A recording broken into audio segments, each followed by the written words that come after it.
Hello everyone, welcome back to my channel let's shine together. आज हम coordinate geometry of class 9th NCERT यानी कि chapter number 3 की first exercise करने वाले हैं। तो मेरे इस चैनल के साथ, मेरे इस वीडियो के साथ बने रहने के लिए please like, share and subscribe करना ना भूलें, ताकि आगे आने वाले वीडियो से आप अपने कंसेप्ट्स और अच्छे से क्लियर कर सकें। चलिए शुरू करते हैं। तो सबसे पहले यहाँ पे पहला क्वेश्चन है कि how will you describe the position of a table lamp on your study table to another person. यानी कि अगर कोई एक ये टेबल लैम्प रखा हुआ है, तो ये टेबल लैम्प की पोजीशन आप अपने किसी फ्रेंड को या किसी दूसरे पर्सन को आप कैसे बताएंगे। तो इसमें कुछ नहीं करना है, ये जो एजेस हैं टेबल की, ये जो एजेस हैं, ये एजेस आपके एक्सेस बन जाएंगे। ठीक है। एंड ये जो आपका कॉर्नर आया है, इस टेबल का कॉर्नर आपका ओरिजिन बन जाएगा। तो चलिए इसको हम सॉल्व करते हैं। ग्राफ के थ्रू सॉल्व कर रही हूँ। तो ये टेबल है, टेबल के एजेस हैं, और यहाँ पे ये जो कॉर्नर है ये है 0 0। इसको हम ओ से रिप्रेजेंट करते हैं, ओ बोलिए या 0 बोलिए। ठीक है। तो अब यहाँ पे मुझे क्या करना है, सिंपली एक ये टेबल लैम्प यहाँ कहीं रखा है, तो I will mark it as A. ठीक है, दिस पॉइंट इज ए। अब इस जो टेबल लैम्प है, हम क्या करेंगे, अगर आप चाहें तो आप स्केल करके भी लिख सकते हैं। फॉर एग्जाम्पल, स्केल क्या होता है कि एक्स एक्सिस पे हम एक यूनिट कितना ले रहे हैं, 10 सेंटीमीटर ले रहे हैं, 5 सेंटीमीटर ले रहे हैं, किलोमीटर में ले रहे हैं, आप क्या चीज ले रहे हैं। ठीक है। और वाई एक्सिस के स्केल में ये स्केलिंग एक्चुअली सेम वैसे ही है जैसे कि आप अभी तक मैप्स में करते आए होंगे। ठीक है। तो यहाँ पे हमने मार्क कर दिया एंड सो ऑन। ये आ रहा है, सॉरी, ये आ रहा है 1 2 3 4 5 6 and so on. Same way यहाँ पे तो हमें वैसे जरूरत नहीं है, आप चाहे तो लिख सकते हैं, चाहे तो स्किप कर सकते हैं। ठीक है, ये है आपका एक्स एक्सिस, ये है वाई एक्सिस। अब ये जो टेबल की जो पोजीशन है, अगर मुझे किसी और को बताना है ये टेबल की पोजीशन, तो मैं इस पॉइंट से परपेंडिकुलर डिस्टेंस ड्रॉ करूंगी टुवर्ड्स एक्स एक्सिस, और एक जाएगा टुवर्ड्स वाई एक्सिस। ठीक है। तो यहां से इस पॉइंट के जो भी कोऑर्डिनेट्स हैं वो क्या आएंगे, 2 एंड 5। इसका मतलब ये जो टेबल लैंप मेरा रखा हुआ है वो 2 यानी कि 20 सेंटीमीटर फ्रॉम एक्स है एंड 50 फ्रॉम वाई है। ठीक है। तो अगर आप चाहें तो आप इसको ऐसे भी लिख सकते हैं, या फिर आप यहाँ पे डायरेक्टली इसको 10 20 30 वैसे भी करके 20 50 ऐसे भी आ सकता है, लेकिन उसमें आपको स्केल लिखने की जरूरत नहीं पड़ेगी। तो इट्स अप टू यू, आप कैसे इसको लिखते हैं, कैसे इसको सॉल्व करते हैं। ठीक है। यहाँ पे हम सोल्यूशन पूरा लिख लेते हैं। Let the point represented by the lamp be A। ठीक है। So its coordinate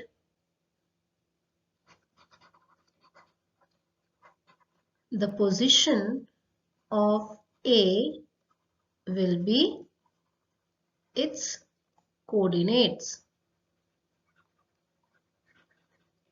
और coordinates क्या है, that is 2 5। ठीक है। आई होप ये आपको क्लियर है। आप स्केलिंग का भी यूज कर सकते हैं, स्केल से ज्यादा इजी रहेगा।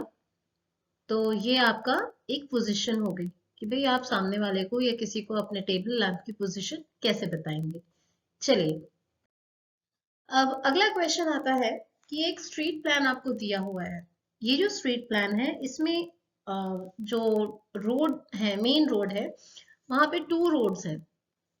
एक है नॉर्थ साउथ डायरेक्शन की तरफ से और एक है ईस्ट वेस्ट।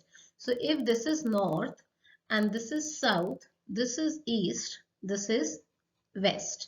Okay, अब यहाँ पे स्केल देखिए, 1 सेंटीमीटर इज 200 मीटर. 1 सेंटीमीटर मतलब ये जो एक गैप है ये 200 मीटर शो कर रहा है, और हर एक में 5 स्ट्रीट्स हैं इन ईच डायरेक्शन. ओके, तो यहाँ पे हमने 5 लिखी हुई है, तो स्ट्रीट 1 2 3 4 5, वैसे ही यहाँ पे भी 5 स्ट्रीट्स हैं. अब हमें क्या करना है,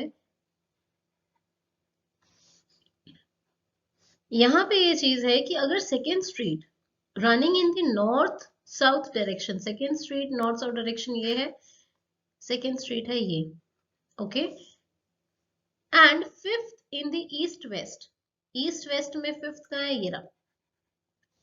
अगर ये जहां पे मीट कर रहे हैं, एक क्रॉसिंग पे मीट कर रहे हैं, चलिए देखते हैं कहाँ पे. ये ऐसे आया और ये वाला यहाँ पे, तो ये जो है यहाँ कहीं मीट कर रहे हैं. ओके, अगर उसको ये 2 5 से रिप्रेजेंट कर रहे हैं, ठीक है, तो इसी कन्वेंशन को यूज करते हुए, यानी नॉर्थ साउथ वाला पहले रहेगा, ईस्ट वेस्ट वाला आपको बाद में लिखना है. तो अगर इसी कन्वेंशन को हम यूज करें तो हमें फाइंड करना है how many cross streets can be referred to as 4 3. 4 मतलब नॉर्थ साउथ डायरेक्शन वाला 4. तो पहले हम ये देख लेते हैं कि आएगा कहाँ पे.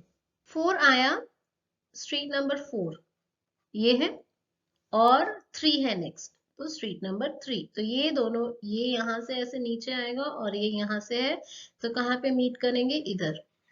ठीक है, तो this will be written as 4 3.